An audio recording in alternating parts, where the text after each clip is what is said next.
أهلا وسهلا بحضراتكم متابعينا ومشاهدين، وأشكر حضراتكم على التعامل مع الصفحة، ويسعدني استقبال كل استشاراتكم القانونية على مدار أسبوع على الفيسبوك. وموضوع حلقة النهاردة طبعا هو مش هيعجب ناس كتير أو مش على مزاج ناس كتير، لأن هم بيعتبروني أنا هتكلم في الصحافة أو بتكلم في السياسة، إنما أنا بتكلم عن الصحافة، أنا ما بتكلمش عن السياسة. قبل كده علقولي فيديوهات كتير جدا على الجروبات وفي المجموعات على اساس انا بتكلم عن السياسه. اما انا بتكلمت عن الدولار في افكار خارج الصندوق، الدولار ده طبعا ده اقتصاد. اما اتكلم عن البورصه بتكلم عن اقتصاد.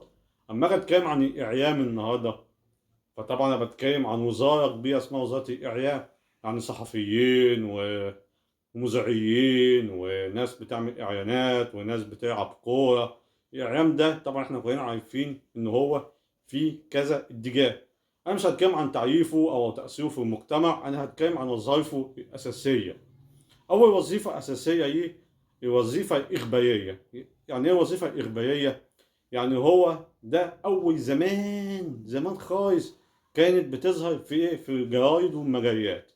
أول هدف من أهداف الإعلام هو الأخبار، نقل الحدث. يعني إزاي يحصل في تركيا لازم يبعتوا يشوفوا الحدث ده حصل فيه إيه. حصلت قنبلة هنا يشوف، حصلت حرب هنا نشوف. تاني حاجة من وظائف الإعلام الأساسية التعبير عن الآراء المختلفة. يعني إيه التعبير عن الآراء المختلفة؟ دي تلاقيها في كل الدول موجودة.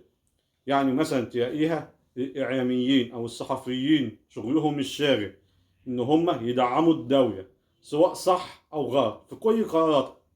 ما همش علاقة بالمواطن، هو أهم حاجة يدعم يجاري الدولة. ودي كانت زمان أوي أوي أوي كانت بتتعمل مع النبلاء والأثرياء والملوك والكلام ده. النهاردة بقت موجودة بس بقى بشكل مختلف شوية. يعني زي قناة السي إن إن في أمريكا دي تبقى مدعمة النظام على طول، بس بالذات لو الحزب الديمقراطي لو الجمهوري ما تدعموش، هي على طول السي ان ان مع الحزب الجمهوري، مع الحزب الديمقراطي عفوا. تلاقي مثلا قناة الجزيرة في قطر دي أساسها لازم تدعم النظام في قطر. قناة العربية مثلا في السعودية على طول بتدعم النظام اللي هناك. تلاقي هنا في مصر في شوية قنوات هنا مدعمة برضه للنظام. بس للأسف الشديد الفترة الأخيرة الإعلاميين دول ما بقوش بيقولوا حلول للمشاكل اللي بتواجه المجتمع، ومع العلم ما بيقولوش أصلا المشكلة إيه سببها، وما بيحلوهاش، وما بيقولوش الصراحة كمان. يعني هم ما بيقولوش الصراحة. يعني إحنا عندنا دلوقتي أزمة دواجن، المفروض نفهم الناس إن إحنا مفيش عارف، فجت أزمة الدواجن جت منين، فلازم المجتمع يعني يمتنع شوية عن أكل الدواجن لمدة سنة ولا لمدة شهر ولا شهرين ولا ثلاثة لحد ما تتظبط بعد سنة ولا سنة ونص. انما هم ما بيقولوش كده، هم سايبين الناس تشتيه والاسعار تغلى، تشتيه والاسعار تغلى. وتلاقي مذيع لذيذ جدا يطلع يقول لك الدولة وهي اللحمة وهي الفراخ، وطول عمرها يا باشا الدولة موجودة واللحمة موجودة والفراخ موجودة. انا بقول لك في مشكلة في السعر، في مشكلة في السعر. احنا فاهمين ان انتوا بتعملوا اقصى ما في جهدكم عشان تسيطروا على الاسعار. وتلاقي مذيع تاني في وسط الهم ده كله يقول لك استنوني عشان عندي حاجات في الحلويات انا هجيلكم بعد الفاصل. ده طبعا برضه مذيع بيهاير. يعني هو دوره ان هو يقول يحل يا اما يسكت، يا يقول حلول يا اما يسكت. انما ما يقعدوش ايه ولازم يفهموا الناس في مشكله في الدقيق فيبقى مش هيبقى في فينو. في مشكله مثلا في الفراخ، خلاص احنا هنستورد البرازيلي بس مش عايزين اكتر من كده. يعني البرازيلي طلعت ارخص بكتير من الفراخ البلدي. هنا الكتكوت في مصر بيتباع ب 30 جنيه، ااكله ايه واشربه ايه واعمله ايه. عفوا. وللاسف الفتره الاخيره بقى في اعلام معادي للدول، بقى بيدفع عليه فلوس عشان خاطر يخيب دول او يدمر دول بعينها. زي بالظبط انا من اسبوع كده كنت بتفرج على قناه، مش هذكر اسمها عشان لما بذكر اسمها ناس كتير بتتعب من اسمها، ولقيت مذيع لطيف جدا اسمه عماد البحيري. طبعا هتقولي انت قلت اسمه ايه؟ اقول لهم لازم اقول لكم اسمه عشان هو كذاب وما بيقولش حاجه صح. قاعد في تركيا ولا قاعد معرفش في اسطنبول ولا قاعد مستخبي فين، وكل همه عامل نفسه ان هو خايف على مصر. طب انت خايف على مصر؟ ابعت يا باشا حلول، قول حلول. خايف على اهلك هنا قول لهم حلول. انما كل همه البيضه ب5 جنيه، البيضه ب5 جنيه. طب هي البيضه عندك بكام في تركيا؟ البيضه عندك بكام؟ ويلف يلف ويجيب لك اسعار، جدول الاسعار قبل الحرب. طب ما الحرب يا باشا يعني احنا لازم نقسم الحياة قبل الحرب وبعد الحرب. كل شوية يقول لك البيضة ب5 جنيه، البيضة ب5 جنيه. طب هي البيضة عندك بكام؟ وبعد كده هو ماسك في مصر بس. طب ما تخش على السودان.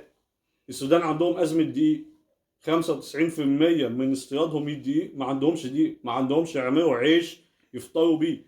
وادي بريطانيا، أزمة طماطم في بريطانيا. اشمعنى أنت ماسك في مصر؟ عشان أنت كذاب. كذاب وكل همك، كل شوية همك إن أنت كذاب. أهي أزمة غذاء في بريطانيا، خضروات وفاكهة وفلفل وطماطم، وكل همه البيضة ب5 جنيه. يا أخي اتقي إياه، يا أخي اتقي إياه. وكل همه مش عاجبه المشاريع، كل همه مش عاجبه. ما هم مشاريع؟ مضايقاك في إيه المشاريع؟ كفاية كذب، كفاية فتاة، كفاية فتاة على الدولة. تالت حاجة من أساسيات إعيام، إعيان. تقعد سيادتك على قناة MBC وقاعد متابع مسلسل رمضان يجيلك إعيان، قاعد سيادتك بتتفرج على مسرحية يجيلك إعيان. طبعا الإعلان ده هدف منه هي القنوات بتصرف منه على القناة وعلى إدارة القناة. ووظائف الإعلان التانية طبعا هو مصدر أساسي الإعلان. وبتلاقي في التلفزيون وبتلاقي في الجرايد وبتلاقي في كل حتة، وتلاقي حتى على الشوارع وعلى الرفض تلاقي إعلان بيبسي وإعلان عمرو دياب وإعلان مش عارف مين. الوظيفة الترفيهية، في وظيفة تانية ترفيهية للإعلان، هو المسرح، المسلسلات، الأغاني، الأفلام، الرياضة، الموسيقى.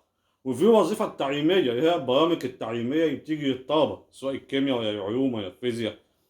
ومن وظائف الإعلام الأساسية هي الرقابة على أجهزة الدولة، وهي تعتبر العين السهرانة على مصالح الشعب. وكل اللي أنا بتكلم فيه ده أنا بتكلم عن وظائف الإعلام، ماليش دعوة بالسياسة، ماليش دعوة بالسياسة نهائيا. ما تخلينيش أرجع لكم من موضوع البيضة ب5 جنيه. إيه 5 جنيه النهاردة؟ أنا مش عارف.